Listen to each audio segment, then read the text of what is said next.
Ayyee jirtu nagaa.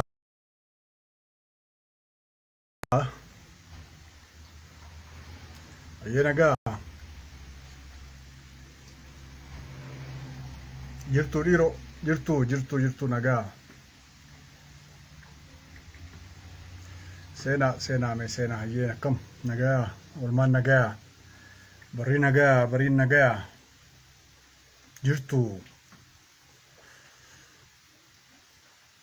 Jirtu waa kaatu mee seenaa sheer godhaa. Akkam jiruun finni sugii ganni roobni waa jiifattu waa kaatu waa jajjabaattu yooyyaa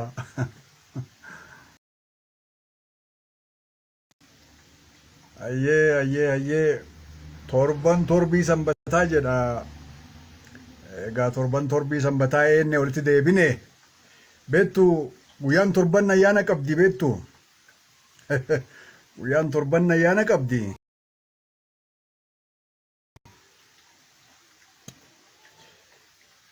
Dafinoon guyyaa ekeraa jedhanii, facaasaa guyyaa biqilaa jedhanii, roobii guyyaa cagginoo jedhanii, kamisa guyyaa ateetee jedhanii, jimaata jimuu dhiigaa jedhanii, sanbata dhaabaa lakkuu jedhanii. Maarree torbii sanbataa eennee walitti deebinaa mire akkasi hood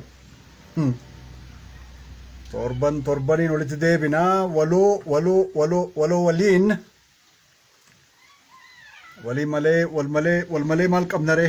Kanaaf amma walakkaa sa'aatiitiif waloo waliin turtan jechu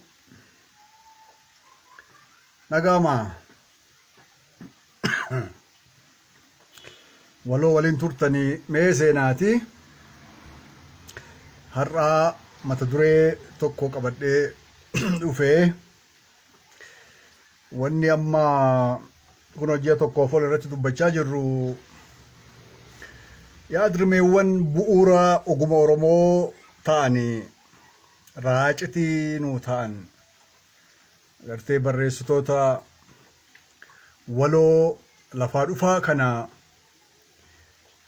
waa hidhachiisuutiif duudhaa aadaa Oromoo ilaalcha Oromoo jabeessuutiif sanitti deebisuuf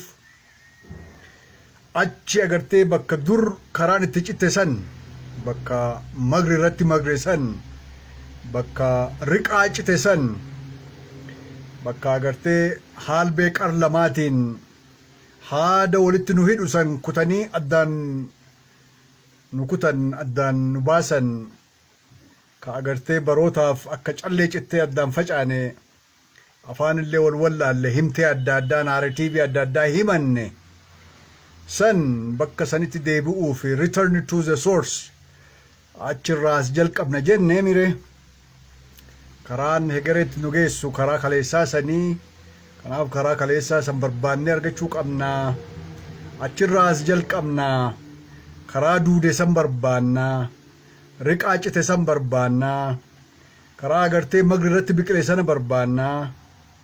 Bakka itti safuu dhiifnee, bakka itti laguu dhiifnee, bakka itti Oromummaan agartee waan laaftuu taatee lallaafne san daddaaqabne sani jilbi nu mudhuke san saniif fala barbaannaa.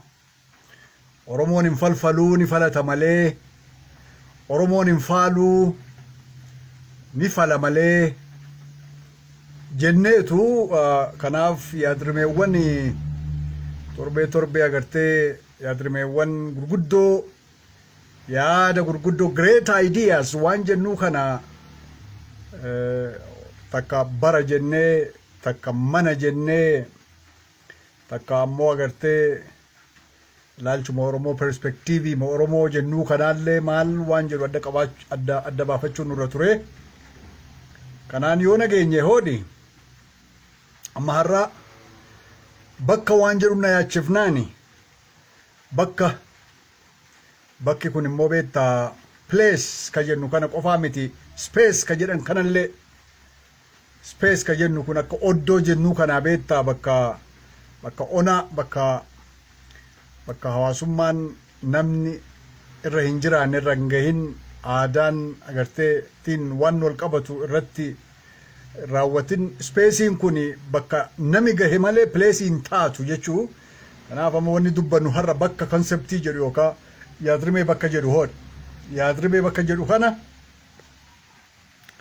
bakka place yookaan space jenneetu spacein yeroo namni irra geettu miilli namaa yeroo irra geettu namni irratti irreeffatu namni irra jiraatu ujuba irratti tolfatu bakka araaraa irratti tolfatu irratti waaqessu irra jiraatu irra kaatu irra kaachisu spacein place taati jechuu so akkanaan hoodi Oromoon dur seenaa isaa keessatti beektaa yeroo maqbaasa jedhanii sana jechuu maqbaasii waan oddoo akkasumaan jiru iddoo ona bakkeessu bakkee taasisuu jechuudha bakka place jechuu horoomsuu jechuu oromoomsuu jechuu oddoo ona bakka akkasumaan jiru akkasumaan maseenee bakka jiru jechuu so maarree yeroo sana yoo agartee caffee shanan irraa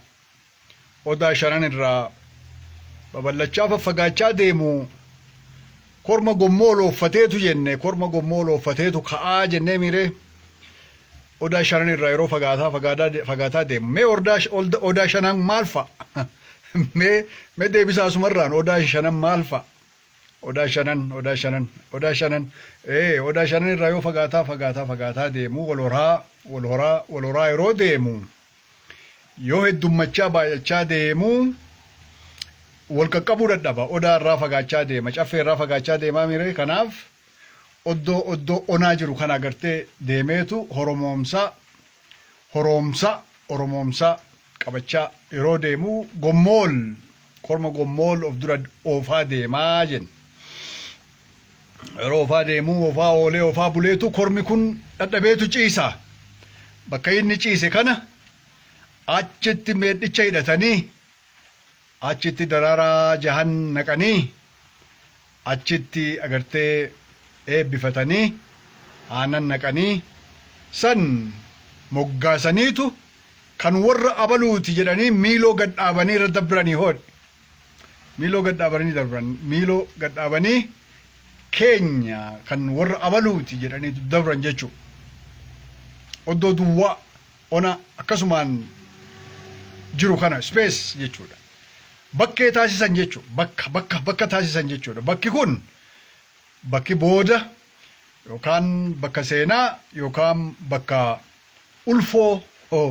taatu kana jechuu yookaan immoo bakka jiruu jireenyaa bakka guyyuu bakka manatti ijaarratan mannaa'an bakka irra qotataniif irra horatan taati jechuu so bakkeen kun akkasinitu oromoomti jechuu so bakka sana hooda qabdi hooda sanaanitu seera guutanii hooda sanaanitu kanorra abaluu jedhanii maqaa moggaasanii deeman maqaa moggaasanii dabran maqaa moggaasanii hayyee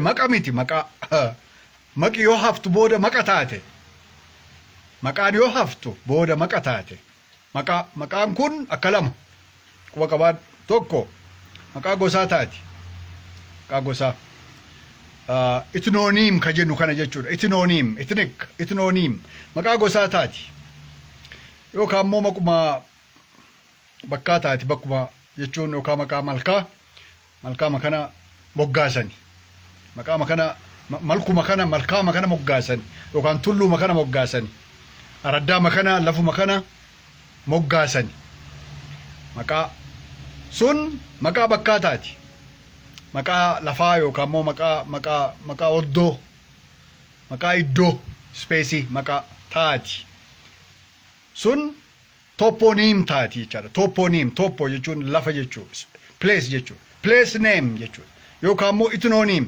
tooppooniim akka kanatti maqaan kun akka lamaa hoodhe gartee waan maqaa akkatti moggaasu kana yookaan maqaa gosa qabuu fi saniin yookaan immoo qabatuu saniin yookaan immoo maqaa malafaa saniin taatii jechuudha. Malkaa ta'uu danda'a, tulluu ta'uu danda'a, raddaa ta'uu danda'a, muka ta'uu danda'a yookaan immoo akkaataa taa'umsa lafa saniitiin tallee ta'uu danda'a. Akka saniin maqaa moggaasanii maqaa yoo maqaan sun haftu maqa taate jechuun maal jechuudha?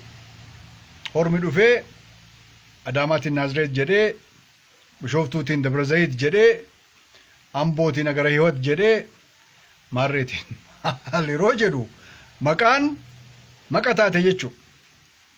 Gartee yookaan immoo Waliisoo jedhee yookaan immoo Waloo jedhee yookaan immoo Waldiba jedhee yookaan immoo maqaa agartee wal jedhu kana sin lakkaa wal akka kanaan bakka maqaa moggaasa. So kan inni kana godhu gadaa torbatti jechuun gadaa torba jechuun dhalooti takka waggaa 40 hoodha. Dhalooti takka generationiin takka waggaa 40 gadaa torba ta'a. Bakka tokko gadaa torba ta'a. Gadaa torba si'a dhaloota 40 herregi. Dhaloota 40 eega. Torba si'a 40 280. Quba qabaadhaa hordofaa jirtaniimi. Dhaloota 40 gadaa torbaan yoo naannahu waggaa 280. So naannoo caffee tokko Oromoon waggaa 280 taa'aa jechuudha. Akkam jechuudha? Gara caffee gara odaa bultum, gara odaa roobaa, gara odaa nabee, gara odaalee agartee gurguddoo shananuu waggaa 280 eege jechuudha. Dhaloota agartee dhalooti takka waggaa 40 si'a torbaan yoo herregdu 280 akka kanatti gaafa dhaloota agartee waggaa 280 guutuu waamee waliin nageessisu kasiimi waliin nagahu waliin argu laga gama tulluu gama faffagoo yoo akkas taatu ka'a jechuudha. Ammoo ni ka'a deemeetu akka kanattiin bakka horoomsa bakka oromoomsa bakka kasittiin bakka kun akka itti ammoo akka aadaatti bakka kana ammoo kun bakka ulfooti, kun bakka seenaati, kun bakka agartee qonnaati, bakka dheedaati, bakka reeraati, bakka eelaati jedheetu bakka sana ammoo maqaatti moggaaseetu kun kan warra baluuti kun kan gosa baluuti jedheetu daangesseetu daangaatti godheetu meedhichatti hidhateetu dararaa jahan naqeetu miiloorra dhaabeetu kan gosa baluuti jedheetu maqaa gosaatiin itnooniim yookaan immoo maaliin jedhe maqaa bakkaatiin maqaa lafaatiin toppooniim akkasitti moggaasee irra dabre jechuudha. Kun akkasuma ittiin hin taatu aarsaa kafaleeti jechuudha. Bu'aa bayii baay'ee adeemsa baay'ee hedduu booda deemaa oolee bulee ji'ootaaf akkanaanitu lafa agartee lafee kooti jedhu kana akkasittiin horoomse akkasittiin oromoomse. Oromoon akkasumatti miti. Oromiyaa yeroo jennu kaabaa kibba bahaa dhihaa gidduu yeroo jennu Oromiyaa biyya koo yeroo jennu agartee biyya abbaa koo biyya haadha koo biyya koo yeroo jennu nuti har'a kan ija keenya duratti hormii akka qircaa cirattu kana jechuudha. Kaatee abbaatti taatu kana jechuudha. Kaatee maqaa haaraa kudhaama itti hiitu kana jechuudha. Akkasuma ittiin hin taane hoodha. Bakki agartee akkasuma ittiin agarru kun dirreen kun dirree bal'aan kun abbaa qaba. Seenaa qaba.